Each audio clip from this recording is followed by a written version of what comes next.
भाई ये जो लाइन लिखी है ना, क्लास 11th में आते हैं भाई तुमको डर होता है या बहुत सारे स्टूडेंट फेल होते हैं, भाई ये सच है भाई। मैं तुम बोलोगे सर क्या कर रहे हो, सर डराने आए हो क्या, भाई मैं तुमको रियलिटी चेक दूं। Welcome to India largest learning platform, physics की तैयारी में आपका स्वागत है। क्लास 10th में क्या होता है भाई, टॉप करके आते हो, लगता है 95% आ गया है, 88% 85% से ऊपर लेते हैं भाई, अब हम ही सर्वे सर्वा है भाई, अब तो हम सीनियर बन जाएंगे भाई, क्लास 11th में आएंगे भाई आराम से। और फिर तुम एंट्री मारते हो क्लास 11th और तुमको देखता है सिलेबस में डिफरेंस। क्लास 10th में कहा 4 से 5 से 6 चैप्टर थे और क्लास 11th का एक चैप्टर पूरे 6 चैप्टर के बराबर है, पूरे आपके साइंस के पूरे बुक के बराबर है। तो तुम्हें हो जाता है डर। स्टार्टिंग में तुमको बहुत मजा आएगा ये वो, लेकिन आफ्टर जैसे 6 मंथ बीतेगा तुम देखना, जैसे 6 मंथ बीतेगा तुमको भाई एक अंदर डर सताएगा कि पास हो पाऊंगा कि नहीं हो पाऊंगा। मैं तुमको तरीका ही बताऊंगा कैसे पास होगे, कैसे डर को दूर करना ये भी बताऊंगा। बट अपने दिमाग से ये निकालो भाई कि 10th और 11th सेम है भाई, नहीं है भाई। अब तक तो तुमको फील भी आ गया होगा, अब तक तो तुम अपन जो प्लस के स्टूडेंट देखेंगे हमारे वर्क एनर्जी पावर तक हम आ गए। रोटेशनल मैकेनिक्स चालू कर दिया है। रोटेशनल मैकेनिक्स जो है ना पूरे तुम्हारे पूरे साइंस के बुक के बराबर है, पूरे उससे भी ज्यादा ही है मान के चलो। तो सीधा सीधा तुमको एक चीज को समझना होगा, सिलेबस का डिफरेंस बहुत ज्यादा है। तुमको जो टॉपिक्स बताया जा रहे हैं, जैसे मंकी प्रॉब्लम हर बार तुम्हारे पेपर में सवाल आता है, इसका ऑलरेडी वीडियो जा चुका है। ब्लॉक प्रॉब्लम डायरेक्ट तुम्हारे पेपर में सवाल आता है। यूनिट एंड डायमेंशन कैसे निकालोगे, डायरेक्ट तुम्हारे पेपर में सवाल आता है। प्रिंसिपल ऑफ होमोजेनिटी क्या होता है, डायरेक्ट तुम्हारे पेपर में सवाल आता है। तो देखो बुक में इतने ज्यादा सिलेबस तो दिए हुए हैं, बट हमेशा तुम्हारे इसी चीज से इतने से ही पोर्शन से क्वेश्चन बनता है, चाहे तुम जेई की बात करो, चाहे नीट की बात करो, चाहे तुम किसी की बात करो। तो इस चीजों को दिमाग में बैठाना होगा। ऑलरेडी एक स्टेटमेंट शुरू से बोलते आए, तुम 9th क्लास से अगर मेरा वीडियो देखते हो 10th 11th, ये स्टेटमेंट बिल्कुल सत्य है भाई। Question can neither be created nor be destroyed, it can only transfer from one exam to another exam. अगर तुम ऐसा सोच रहे हो कि कोई एग्जाम में अगर ये सवाल आया, तो नहीं भाई आता है सवाल।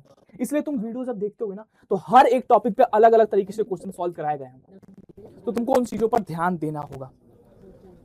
तुमको नेक्स्ट चीज जो तुम करते हो रट्टाफिकेशन, तुमको पता था कि तुम्हारे 6-7 चैप्टर हैं साइंस में, ठीक है, तुम बार बार वो पढ़ लेते थे कि मिरर फॉर्मूला ये होता है वो होता है फलान ढिमकाना, तुम पढ़ लेते थे। बट यहाँ पे तुमको डेरिवेशन आना चाहिए, यहाँ पे तुमको पता होना चाहिए। जैसे तुमको बहुत दिक्कत होता है कि सर कब डॉट लेना है, कब क्रॉस लेना है, कब साइन आएगा, कब कॉस आएगा, मैंने तुमको तरीका बता रखा है, A dot B, A cross B, A dot B, A B cos theta के फॉर्म में हो जाएगा, A cross B, A B sine theta के फॉर्म में हो जाएगा। तो तुम्हें पता चलेगा कब कॉस लेना है, कब साइन लेना है। तुमको ये सब ट्रिक्स तुमको पता होनी चाहिए। क्लास 9th में क्लास 10th में बस बेसिक इक्वेशन और मोशन से तुमको पता था कि यहीं से तो आएगा और क्या ही पूछेगा भाई। बट यहां से क्वेश्चन को फ्रेम करोगे, यहां पहली बार तुम फील करते हो कि क्वेश्चन भाई तुम खुद से फ्रेम करने लग सकते हो। तो ये सारी चीजें तुमको ये धीरे धीरे ही होगा, मैं पहले ही बोल रहा हूं, ऐसा नहीं होगा कि तुम आए हो 1 से 2-3 महीने हुए और तुम अभी से डेवलप कर लोगे। लेकिन तुमको अगर ये चीजें साथ में लेके चलोगे तो तुम बहुत आगे जाओगे। कुछ टॉपिक्स हैं जो जहां से मतलब पेपर में हर बार वहीं से सवाल ही बनता है। डेरिवेशन तो लिख लो, आता ही आता है, बट कुछ टॉपिक्स हैं जो डायरेक्ट पेपर में सवाल आता है, जैसे कि मैंने आपको बताया और ऑलरेडी उस पर वीडियो में दे चुका हूं।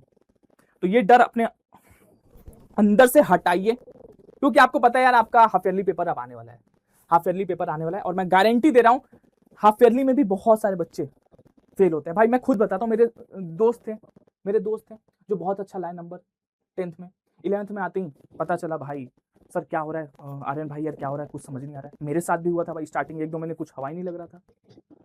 तो चीजों से तुमको लड़ना पड़ेगा, समझना पड़ेगा, दिमाग लगाना पड़ेगा। बहुत सारी चीजें यहाँ पे दी हुई है, इतनी सारी चीजें, लेकिन सवाल इतने से ही आता है। मैं तुमको हर बार दिखाया हूं और पेपर में फिर से दिखाऊंगा।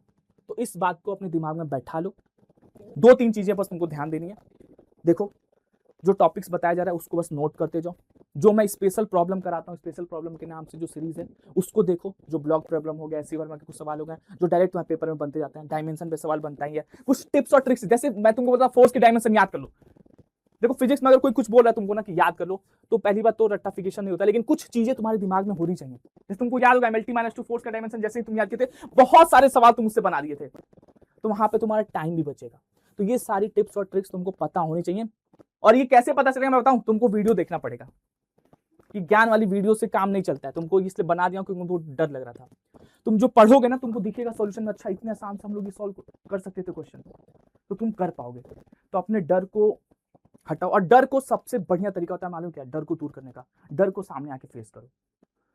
जैसे होता है ना कि अरे यार हम बैठे थे, हमको लगा कोई वहां से गुजरा है, और कोई गुजरा नहीं रहता है, और तुमको एक अंदर डर हो जाता है, तुम दरवाजा बंद करके इधर आ जाते हो।